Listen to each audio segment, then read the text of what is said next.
Blah, blah, blah. Apollo 17, 1972. And that's one small step for man, and one giant leap for mankind. Neil Armstrong. Artemis II, 2026. We have two Microsoft Outlooks, and neither one is working. Reed Weissman. Powerful stuff. Also, those photos are fantastic. I love the original big blue pearl one, but there's something to love about the modern one that was able to be taken. I do wonder how much digital alteration had to be done on that one, because a lot of fun fact, that's not a natural photo of the planet Earth, the Apollo 17 one. That was, or was it Apollo? I don't know. I'm pretty sure they also got the dates wrong for that. I'm pretty sure it's Apollo 11, July 20th, 1969, which is very funny. Very funny that was the year. Anyway, I'm nerding out too much. Anyway, Space Station, July 20th should be a national holiday. Moon Day. Let's start the campaign.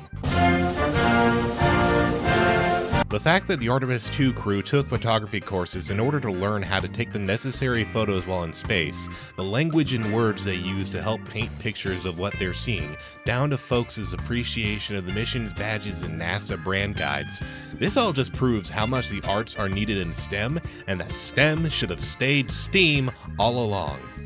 Yeah, that's true. Steam. I love steam energy.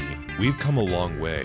This is making me emotional. Quick, while the astronauts are no transmission behind the moon, let's arrange the continents into a funny shape. Gonna step outside my usual programming a bit because that light pollution take and a lot of the response to it aggravated me so much. No, wanting to see the night sky isn't a twee return to Ghibli-ass take. It's not a matter of some anprim impulse to dismantle industrial society for nature aesthetics. It's an extremely visible symptom of environmental degradation that gets downplayed because the externality seems trivial to most people. Oh no, the night sky, whatever will we do without it? But it actively disrupts light-sensitive circadian rhythms in plants and wildlife, which disrupts foraging patterns, reproductive and hibernation cycles, and contributes to wildlife population declines. It's not the major contributor to those declines, but it's an additional point of stress in an ecosystem already stressed by climate change and other forms of industrial pollution. And so much of it is wholly unnecessary. I don't think people realize how far-reaching the problem is either.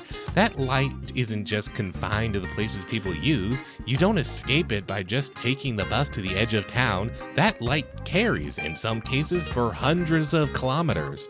Death Valley has some of the darkest skies in the US, and yet, the dome of light above Las Vegas is visible on the horizon over 250 kilometers away. Anywhere within 50 kilometers of a major urban center, just about anywhere in the world, never gets darker than a night under a full moon. And this is very much a recent problem too. Before the switch over to LEDs, it was relatively expensive to light places. That meant actually accounting for the energy use and making sure it was being used where it was needed. That light was also warm color, so it didn't travel as far. With the decreased cost of lighting, it became standard to light places like daytime whenever they might be needed. Lighting didn't get safer, it just got more thoughtless. The reason you see astronomy types sounding the alarm most loudly is because they're the ones who have been seeing the full effects of light pollution and its encroachment on the dark skies. It's a hobby for me too, but it's partly because of a night owl who grew up in a small town with nothing else to do. I used to be able to clearly see the Milky Way horizon when I grew up in the mid-aughts. The last time I visited about 5 years ago, I could only see it overhead. The population has fallen by like 10%, but the skies are brighter. I can tell when the college decided to leave the football stadium lights on overnight.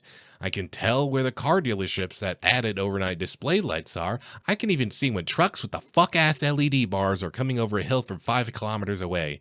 I'm all for well-lit, safe, and accessible spaces for people to work and play at night, but there is an impact from lighting, and it can and should be regulated like any other point source pollution.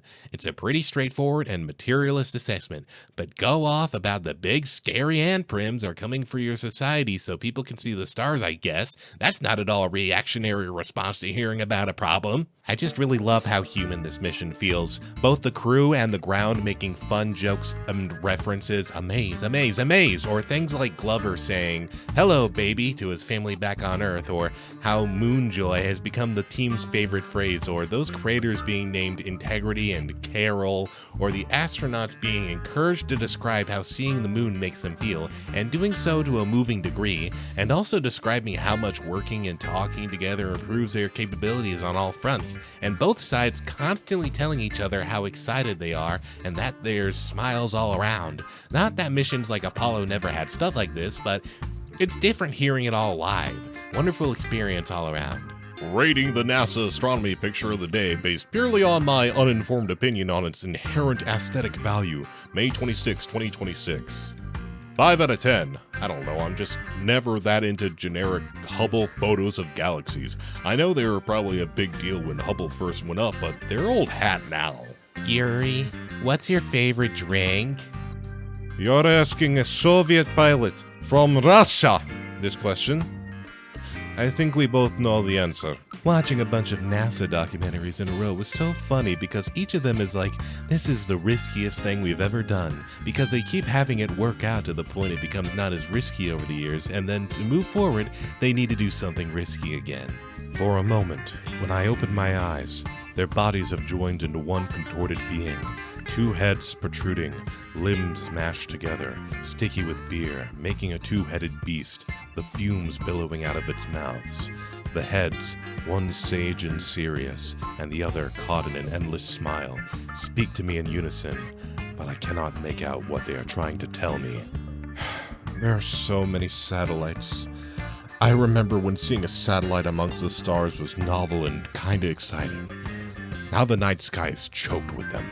The crew crying as they become the furthest people from Earth, the naming of the Integrity Crater and that bright spot Carol after Reed's wife. I love humanity. I love how we go to the moon and we name that bright spot after someone loved. We name that crater after the little craft that carried them so far. Something about us being so small, barely making a dent in the universe, but still going with love. Nutella in space. And of course a PNG so it can float around your dash too.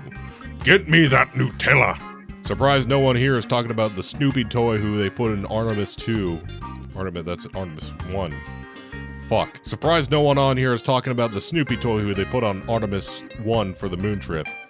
He's in a spacesuit, y'all. Don't worry. Congratulations to Artemis II on a successful launch. Here's an old Tumblr gem to celebrate.